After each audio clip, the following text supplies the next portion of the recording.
आपल्या सोबत आहेत आनंद ठेंगे यांचे पेरेंट्स.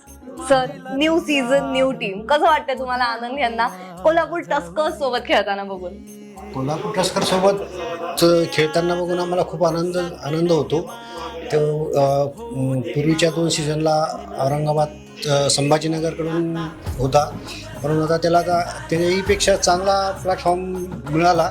त्या खूप आनंद वाटतो आणि अभिमानही वाटतो आम्हाला की आमचा मुलगा कोल्हापूर टस्कर सारख्या टीममध्ये प्रतिनिधित्व करतोय. बरोबर. आणि मला सांगा, ते बॉलिंग तर उत्तम करतातच, त्यांची बॅटिंग चांगली आहे, फिल्डिंग चांगली आहे, ते जे ऑलराऊंडर आहेत त्यामागे तुमचा काही हात आहे का?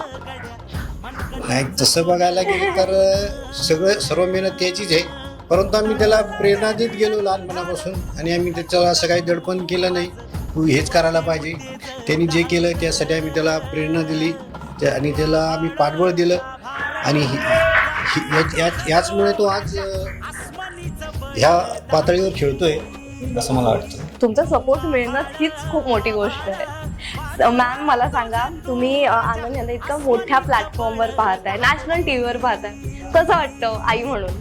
आई म्हणून तर खूप आनंद वाटतोय. आणि म्हणजे त्याचं लहानपणापासून त्यांनी इतकं कष्ट केलेत, खूप प्रॅक्टिस करणं हे. आणि घरी आल्यानंतर पण तो म्हणायचा, मम्मी मला बॉलिंग, म्हणजे दूध पिताना लहानपणी सुद्धा असं कॅच करायचा, बॉल म्हणजे त्याचं इतकं त्याचं मन लावून तो प्रॅक्टिस वगैरे करायचा. आणि तुमचा आशीर्वाद तर होताच आहेच. आहेच. चालेल, थँक्यू सर, थँक्यू मॅम.